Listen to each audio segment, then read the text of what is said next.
Welcome to the Gay Buddhist Forum, where teachers from all schools of Buddhism offer their perspectives on the Dharma and its application in modern times, especially for LGBTQI audiences. These talks are offered freely to the world and made possible by appreciative listeners. If you would like to support our efforts to share the Dharma with underserved audiences, please visit gaybuddhist.org. There you can donate, find a list of upcoming speakers, or enjoy many hundreds of these recorded talks dating back to 1996. So it's nice to see your smiling faces. I'll try to have a stronger voice. In my older age, this is what I sometimes put up with. So what I would like to talk about today is how I came to Tibetan Buddhism. In the late summer of 2008, I met Michael Murphy at a billy gathering. We became close friends. And before long, Michael invited me to accompany him to his Sangha on Bartlett Street in San Francisco. And I was immediately taken with the practice of mindfully sitting in the supportive company of gay brothers. That time we didn't have very many sisters. And so I became a regular meditator, both on Sundays and every morning at home. Michael saw my enthusiasm and encouraged me with the gift of two books. One was Sacred Path of the Spiritual Warrior by Chogyam Trungpa, and the other was Practicing Peace in the Time of War by Chogyam's pupil, Pema Chodron. I had never heard of these people. I quickly read through both of them. I was sympathetic with the concept of spiritual warriorship in Chogyam's book, but I found Pema's book, actually it was her style, engaging. So I decided that what I really wanted to do was to read some more of her books, of which I found there were many. I discovered Chogyam and Pema belonged to a relatively new school of Tibetan Buddhism called the Shambhala training, which was growing in popularity in the West. But I thought, Tibetan Buddhism? At first I was a bit put off by how unlike other branches of Buddhism, Tibetan Buddhism seemed. It had some, well, esoteric practices, as in for the initiated only. I learned that Tibetan Buddhism is sometimes considered a part of the second turning in Buddhism, Mahayana, the big one, but sometimes it is also called the third turning, or Vajrayana, as in, sounds like, for the initiated. I learned that Tibetan Buddhism is sometimes considered, that Vajrayana is usually translated as diamond vehicle or thunderbolt vehicle, referring to a Vajra, which is a mythical weapon in Indian and Tibetan mythology, and which became a ritual implement, sort of a sign of authority. Vajrayana subscribes to the literature known as the Buddhist Tantras. It includes practices that make up use of mantras, dharanis, which are mnemonic mantras, mudras, which are symbolic poses, mandalas, and the visualization of deities and Buddhas. What? And Vajrayana Buddhism is also known in Tibet as Tantrayana, as in the tantric vehicle to enlightenment. I suppose you've heard of tantric sex. All the words used to describe Tibetan Buddhism, esoteric, arcane, tantra, mantra, all seemed a bit off-putting. And then one day the thought came to me, they're a little bit like high church Anglicans. I don't know if you know the phrases high church, low church, and broad church, but that's what we do to describe ourselves in this very broad spectrum of Christian practitioners called Anglicanism. High church loves smells and bells. Low church doesn't want even any statues. And broad church is even suspicious of going to church. They're more interested in the social gospel. So I thought to myself, well, perhaps this is high church Buddhism. So I began to wade into it. It helped that at about this time, a sympathetic Episcopal priest friend of mine gave me a piece for the altar that I had set up in my home. It is a triptych, an altar panel with a fold-down center with multiple depictions, I call them icons, of 5 different Buddhas, with a cord holding the folio of them in such a way that I can let one down at a time, one a day. So I start with Shakyamuni Buddha, the historical Buddha. The next day is Avalokiteshvara, also known as Guan Yin. Third day is Green Tara, who's used for calming fears. The fourth day is Manjushri, the fierce-looking warrior whose flaming sword raised like this stops my mind every time I turn the page. And he seems to be saying, wake up, or even decide. And then on day 5, the beautiful purple healing Buddha is what flops down in front of me, the one you sometimes see on stupas. So I incorporated the Tibetan trappings into my daily practice and dropped some of my considerations. And then I found Pema's book, Start Where You Are, A Guide to Compassionate Living. And I sort of fell in love and wanted to know much more about Tibetan Buddhism in general and the Shambhala teachings in particular. I learned that there are Shambhala training centers in Boulder, Colorado, which is now the site of Naropa University, and in Chicago, Boston, Baltimore, and in Berkeley, which teach a mindful way of living with the goal of creating an enlightened society based on cultivating the gentleness and bravery Chogyam Trungpa talked about in Sacred Path of the Spiritual Warrior. The Shambhala teachings, as originally proclaimed by Chogyam Trungpa, state that there is a natural source of radiance and brilliance in the world, which is the innate wakefulness of all human beings. Some say Shambhala is an alternate pronunciation of the mythical kingdom of Shangri-La, an enlightened society of fearless, dignified, and compassionate people. It was in 1976 that Trungpa Rinpoche began giving his teachings in the US, often raising eyebrows because of his idiosyncratic style. But there are some who say that the mindfulness movement in the West, to which we belong, much of it the result of Trungpa's missionary-style zeal, is actually transforming Buddhism everywhere. For in the East, lay people don't meditate. The monks do that.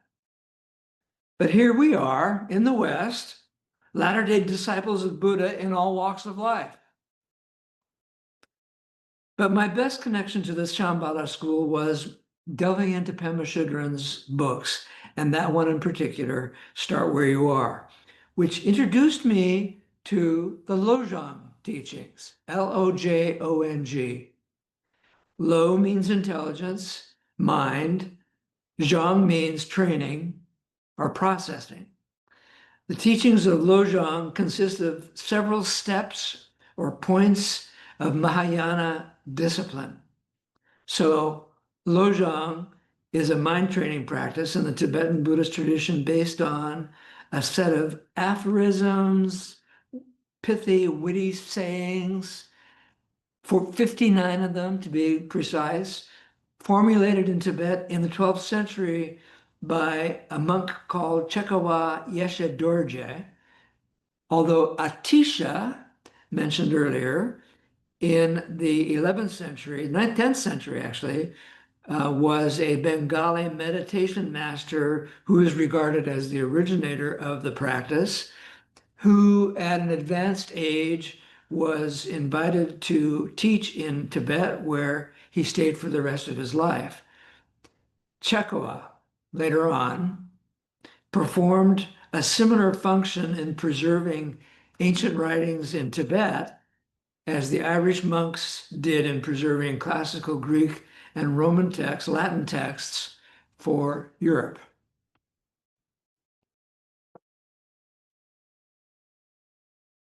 The 59 slogans of Chekawa that form the root text of the Lojong main training practice are designed as a set of antidotes to undesired mental habits that cause suffering. Pema's book, Start Where You Are, introduced me to this practice of Tonglen, which is found among the Lojong teachings. I didn't get it till later that this book is actually Pema's commentary on the 59 slogans.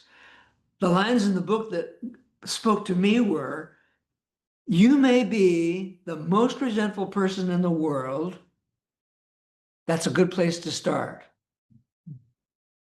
You may be the most dishonest person in the world. That's a good place to start. You may be the most distrustful person in the world. That's a good place to start. You may even be the greatest murderer in the world. And that's a good place to start. And there are some of them who did that very thing who are in prison today, teaching the Dharma to prisoners and to all of us." Here are some nuggets out of the 59 slogans that I have come to love.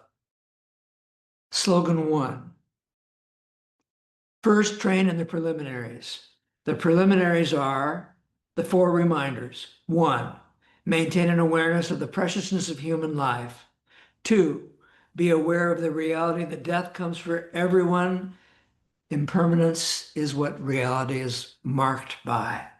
3, recall that whatever you do, whether virtuous or not, it has a result, karma. And 4, contemplate that as long as you are too focused on self-importance and too caught up in thinking about how you are good or bad, how you look or not, you are going to experience suffering. That's dukkha.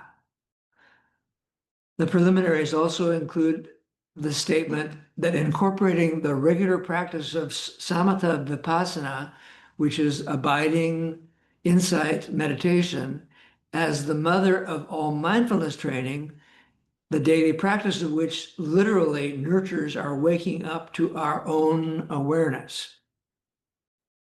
I also like slogan 2.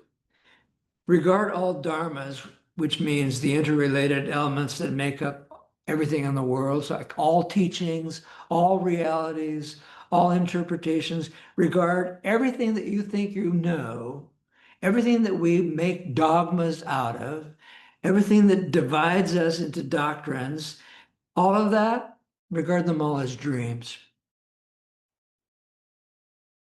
Even though experience may make it seem that they are solid, they are all passing memories.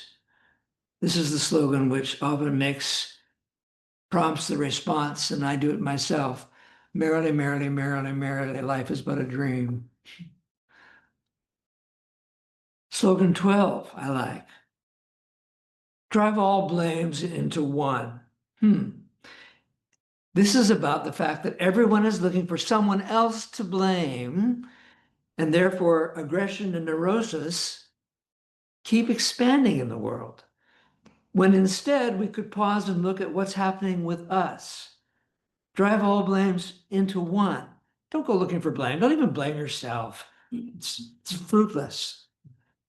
Slogan 19, all Dharma agrees at one point.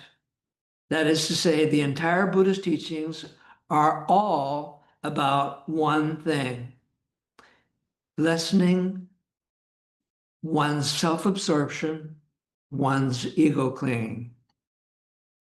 Slogan 20, of the two witnesses, hold the principal one. That means when you are hearing somebody else criticize you, even critiquing you, as they might say, listen to yourself first, because you're the only one who really knows what's going on inside.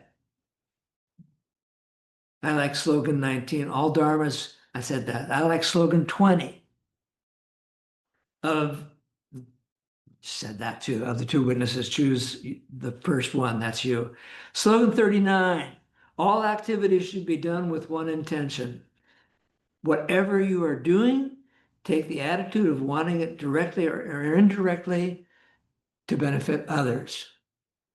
That's the one intention of all Buddhist activities. Two more. Slogan 56, don't wallow in self-pity. And slogan 59, don't expect applause. So after you're going through all 59 slogans and using them perhaps as daily training, what you are reminded of is it's not about you.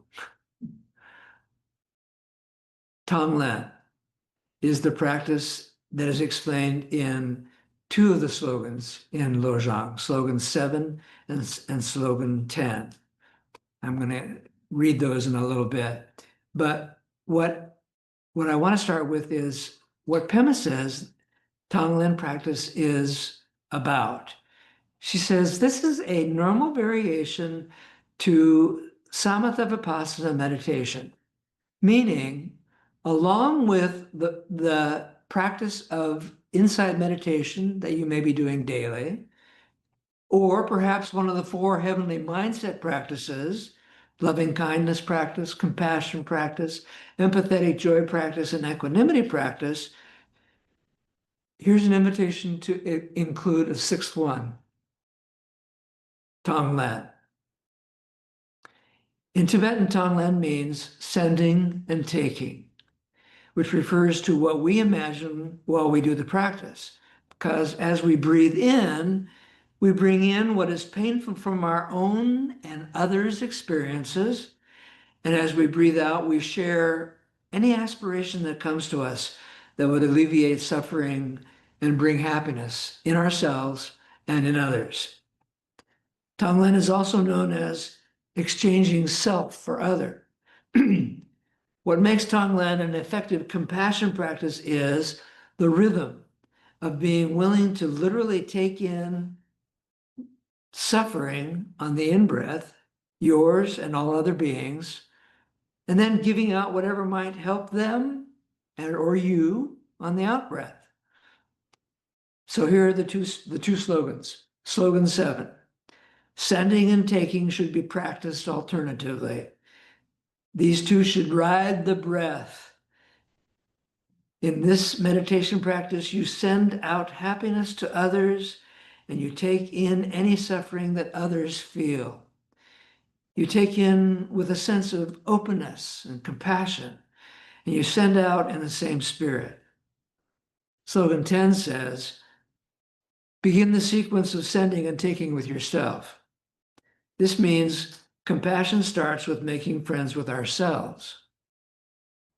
And here you may add particularly our poisons.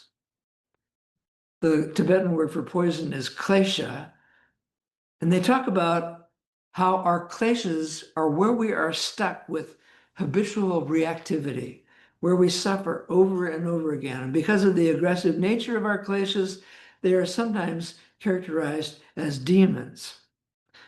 So aggressive demons are what we are trying to dispel by a kindness practice.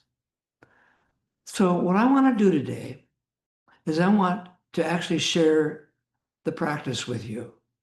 I want to introduce you to what Tonglen is like doing as an alternative to the other 5 meditation practices. So I would like to do a guided meditation. In a little bit, I'll ask George to hit the gong to enter into it more fully. But first, I want to remind you of what we often hear are the instructions on how to do meditation. I find it helpful to be reminded of this over and over and over. So would you join me? Would you, first of all, get comfortable, meaning spines erect, seat in the chair, feet feeling the pull of gravity, either from your cushion or from your chair. Second, would you get centered? Would you feel the earth inviting you to this spot, anchoring you to this one spot for just these few minutes? Third, would you do a body scan? Because the body is the first of the 4 foundations of mindfulness. I recommend doing a scan, choosing words that you say every time you meditate. I use PEMAs, so you don't need to use this, but something like this. I say to myself, seat, legs, torso, eyes, shoulders, mouth, seat, legs, torso, eyes, shoulders, mouth. Scan your body. This is in order to be centered, to really be here. I think this is an important point. And then finally, start the sequence of breathing. So, George, would you hit the gong as we begin to do breath work?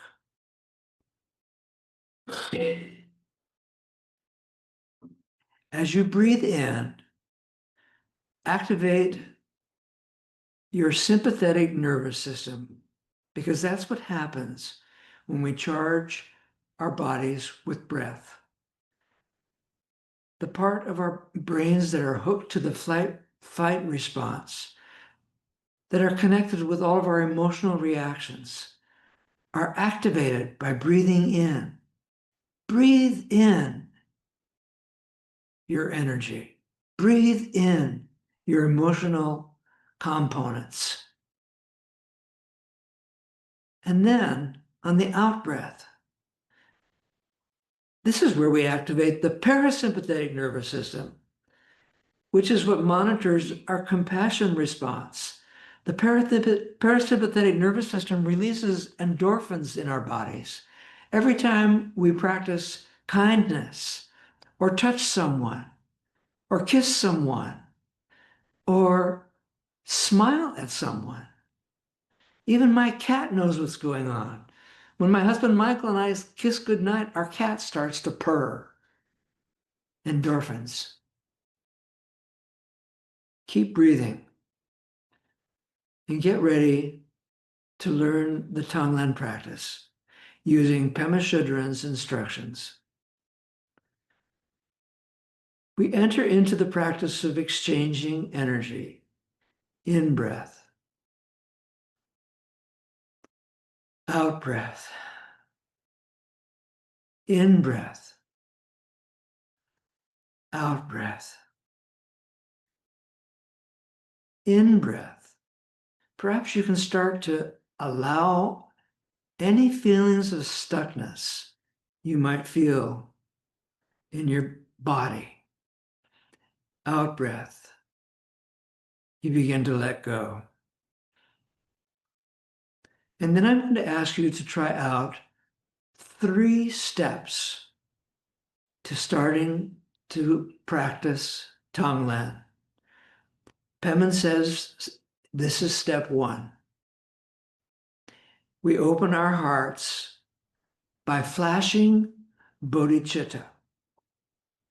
Bodhicitta is the soft, compassionate heart mind that is a part of our precious human birth.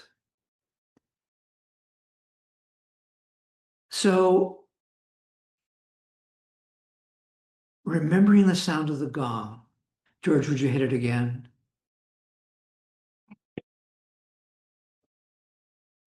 Imagine flashing your heritage of having a warm heart and mind. Just flash on that thought for a second. Keep breathing and get ready to do the Tonglen practice. Pema says step two is when we begin to feel the texture of our present experience sitting here in our chairs. Each of us is experiencing both negative and positive energy at all times. But we usually don't want to admit that we have negative, stuck emotions. We would rather not start with that. But it's brilliant that in Tonglen practice, the Tibetans have us breathing in our negative energies, breathing in where we're stuck, being honest about the fact. Start to identify what's going on in your life right now that is making you feel stuck, that is making you feel reactivated,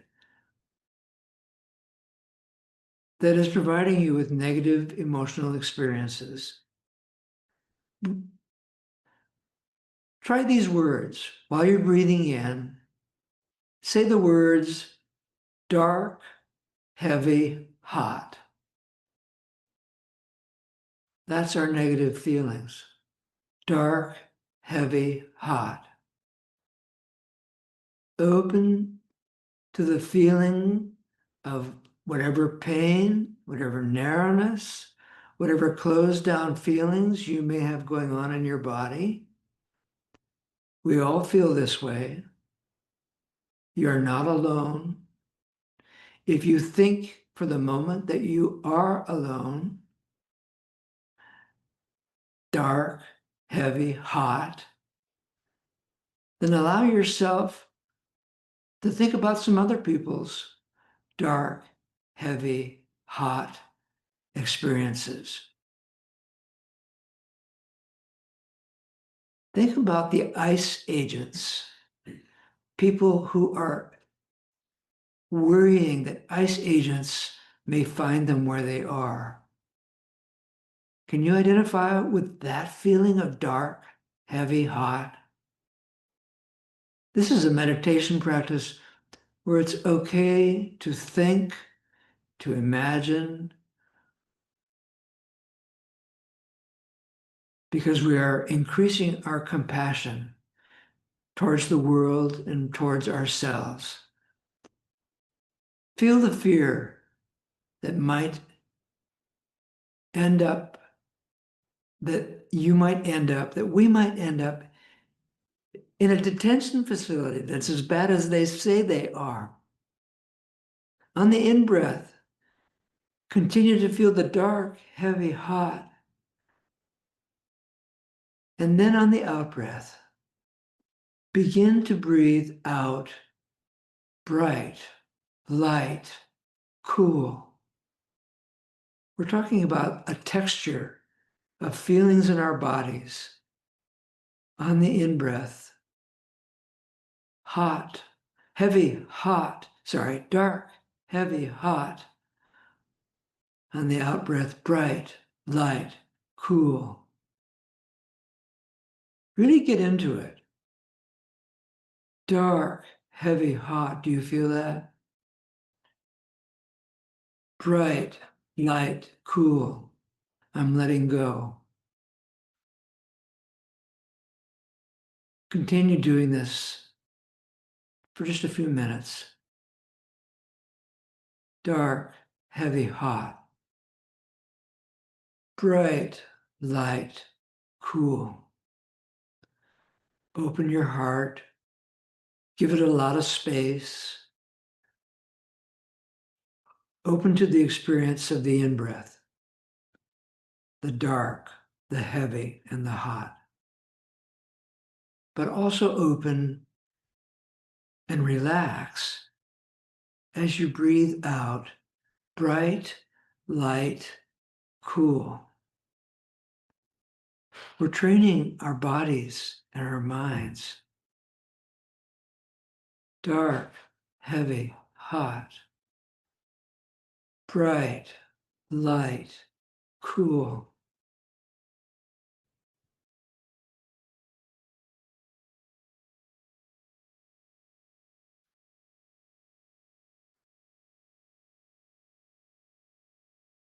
And then we begin step 3, the actual exchange.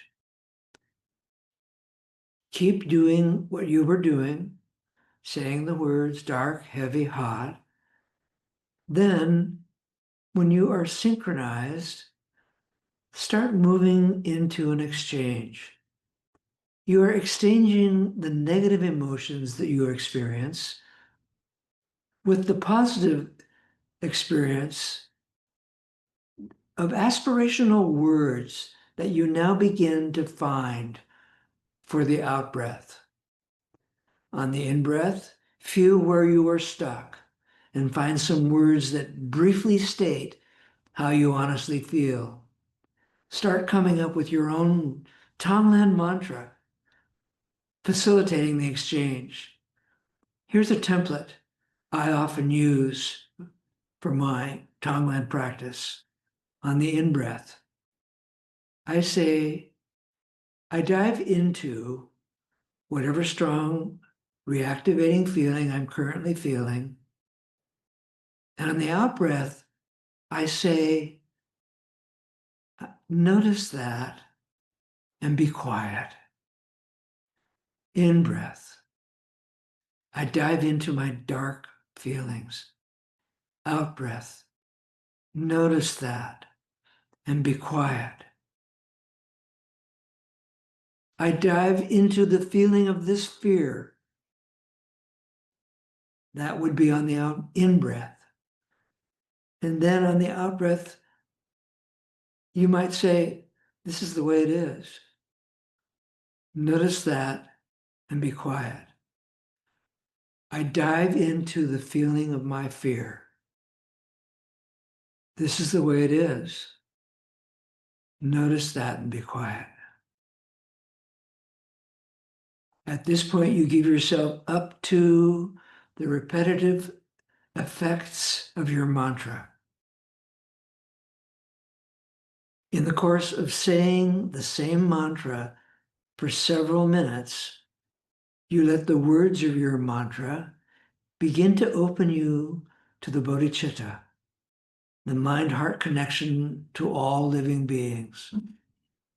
Sometimes this will result in insights to deeper causes of suffering than you knew was really going on.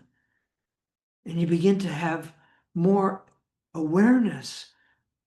Oh, that's why I'm suffering. It has to do with that.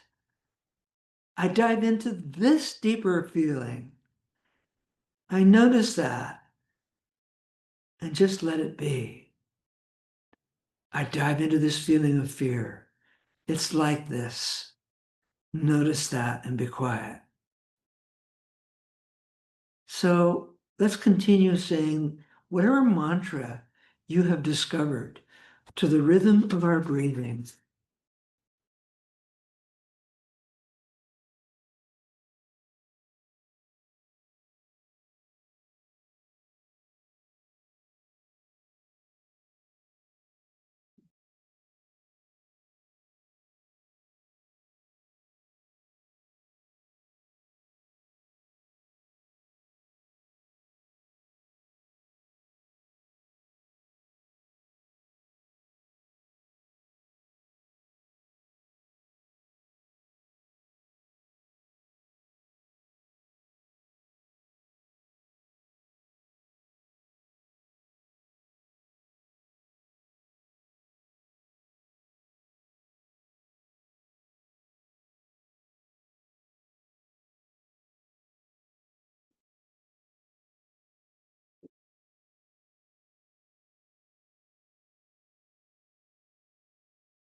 I want to ask you to imagine the gong ringing, because I don't know how to tell George to do that right now.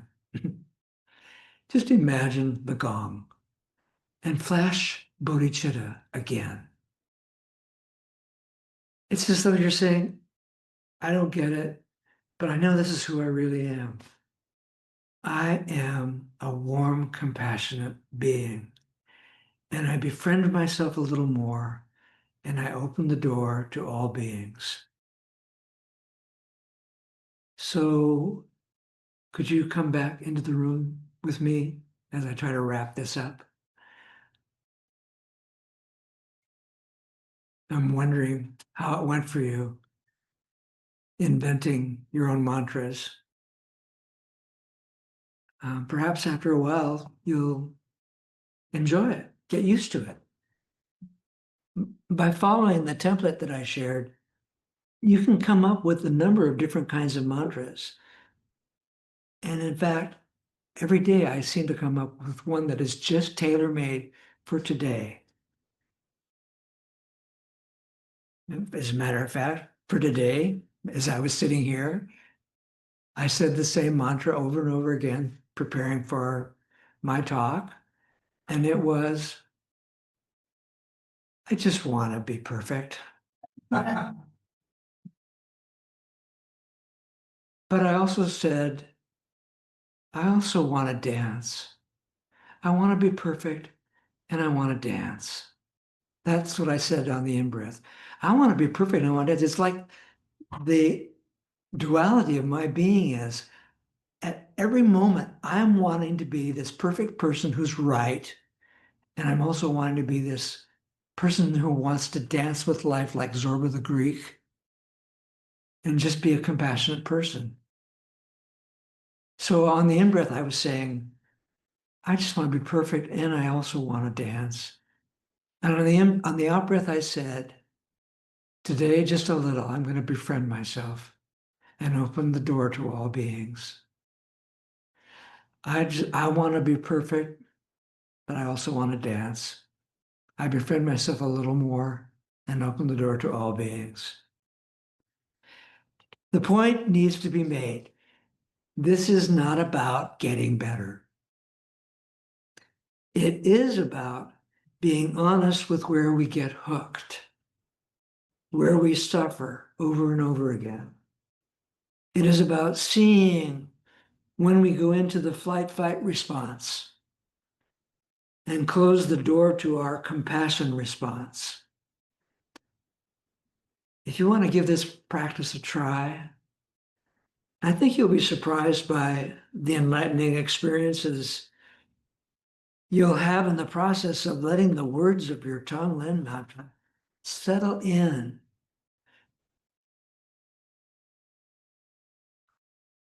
So this is what I have to share today. I've been living with this for the last 17 years. What is that? 2008 till now. And I still find it difficult to come up with the words to describe my experience.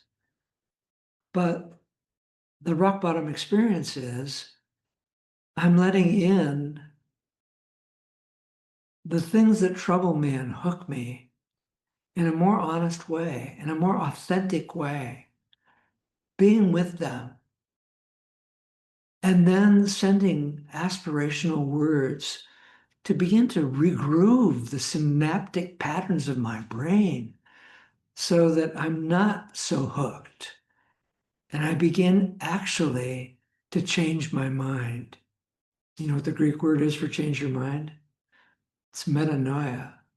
That's the Christian word for conversion. That's how we experience conversion. We practice it over and over until we start to get good at it. So I'll open it up to questions if you want to do that. I don't even know what time it is. Good. So anybody want to make any comments or questions to my attempt, my endeavor? Sure. Thank you. I have been self-torturing lately. I asked somebody, I've been between jobs for a while, and I was helping take care of my mom and her Alzheimer's, and she passed away earlier this year, and then my cat passed away, so mom left me some money, and I've been traveling. But I asked somebody I used to work with, just very briefly. So I asked him recently for an informational interview if I want to get into a certain area of career. And I've already got some background in it. And he said yes, and we got on the phone, and we got about 3 minutes of conversation, and then it just got all staticky. Lots of static on the line, I couldn't understand. So we called back, same thing. And I just sort of, he said, hey, can we reschedule? He's like, yeah, email me. So I emailed him twice and I have no response from him. And so I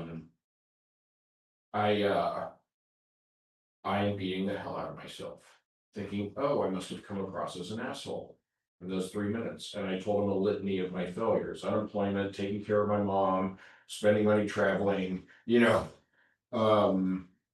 right. And it's because of me he doesn't want to talk again. And I only asked for 15 minutes this time. So that's unsustainable for me. Could I ask a question about the feeling that you have when you start breathing in the memory of that experience? That's shame. Okay. That's my core. Yeah. Okay. So shaming probably has to do with blaming. I wonder, is there some raw experience of pain that you could let yourself actually experience as you are breathing in? Sure, it's fear, shame and fear. Okay, good. So perhaps you would be able to say, I dive into my feelings of shame. And then in the out breath, come up with something maybe like, I befriend myself a little bit more as I open the door to all beings. So you might try that as a way of just removing yourself from the reactivity that really is crippling. I can feel that. Been crippling for years now. Yeah. Years. I was thinking earlier today that what we're going through in this country feels like we're stuck in a position we can't get out of. And I thought to myself, it is so tempting to give up. But then I realized that if I allowed myself to feel that feeling, this country is hurting. I feel hurt. I'm feeling my hurt. I'm feeling your hurt. I'm feeling the hurt of my neighbors who are from Guatemala and Mexico. And then I thought to myself, feeling the pain does not excuse me from doing something about it. Feeling the pain is what I get to do to start. And then I begin to look for what the next right action might be in response. So maybe you could do that too. I breathe in my feelings of shame and fear. I breathe out my aspiration to trust my own awareness to find the next right action. Just a thought. Can you say that again? Yeah. Anybody else want to share anything? Yeah, sure. Hi. Gary, what a incredibly beautiful talk. I just want to thank you. I was very, very moved by it. I'm not putting a plug. You mentioned Shambhala. Mhm. I'm going to plug. It comes from, well, there's a movie, well, it came from a book, Lost Horizons. And it's one of my favorite movies because it shows this ideal society in a very beautiful way. But anyway, I don't know this gentleman's name over here, but I was very moved by that share. And I think that as gay men and as a lot of us are senior gay men, we have a history of being shamed and humiliated and treated like shit. And it's very hard not to interiorize those messages. And I know I do have my own sense of voices putting me down and shaming me when I'm not perfect. And so I think this is a common human thing, but I think among the LGBT community, we have an extra dose of that.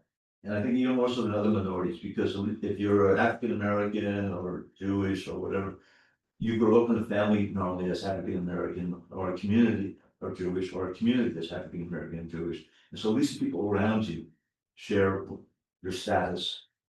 And being a gay person in a heterosexual world, even with your family and your friends, is incredibly isolating and shaming.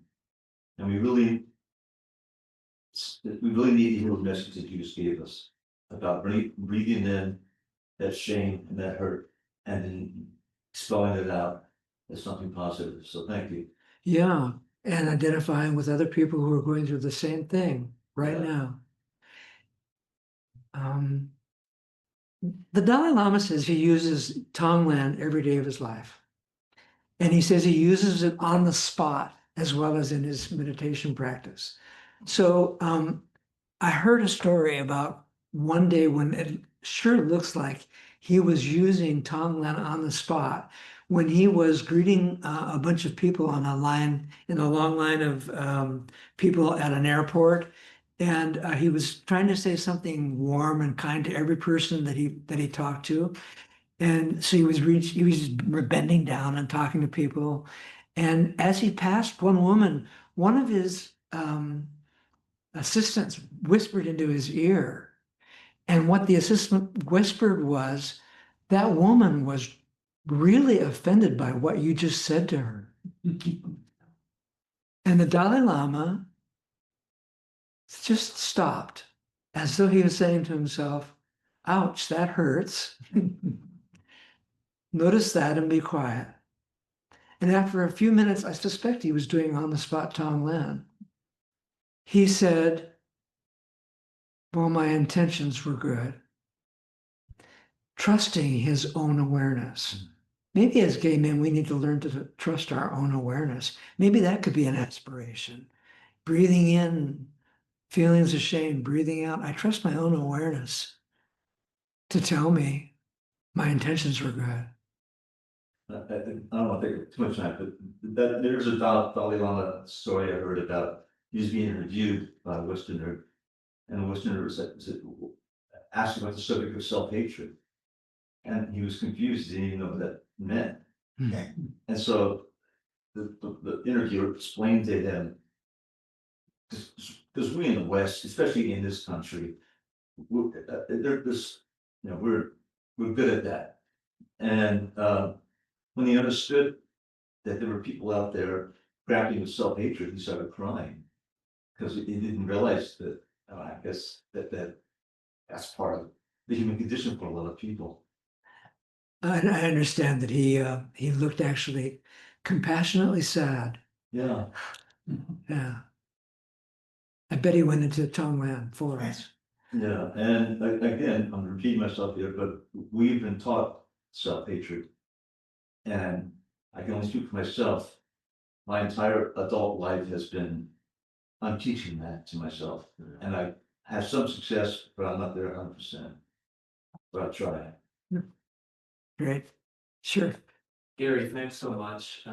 You gave a talk here, gosh, about 10 years ago, I think, on Tonglen specifically, and it's so great to experience how your practices continue to evolve and expand. And I mean, this was really fantastic. So thank you. You mentioned the kleshas, and I'm wondering, so I've heard of something and read about something called a samskara, which I think is more in like the Indian tradition, where it's this stuck energy. It's something that has happened. It's an emotional response to something in the moment that we don't fully allow to go through us. So we hold it, and so energy always has to keep moving. And so it can't come up and out. It circles on itself, and it becomes this this little eddy of stuck energy that gets triggered over and over again when a familiar situation arises, like what originally set it in us. A sight, a sound, a smell, a comment from somebody, and we experience this over and over and over. Is that similar to a klesha? Is that kind of the same? Yeah, it has to do with our reactivities and the things that you get hooked by. What I discover when I do my Tonglen is that I will identify the first klesha, thinking that's all I was dealing with. And as I do a Tonglen mantra for that, I discover, oh, there's something else behind that too. And it can go back quite a ways. But the beautiful thing is that I arise from my pillow most mornings feeling like a more honest person, that I've been honest about my own feelings. I just feel like a regular human being. And that it's been a place where I can be sane for 30 minutes. And it's really a very freeing experience. By the way, the Latin derivation of the word emotion is ex and motus, which is motion. An emotion is something that you move out. If you don't move it out, it becomes something else in your body.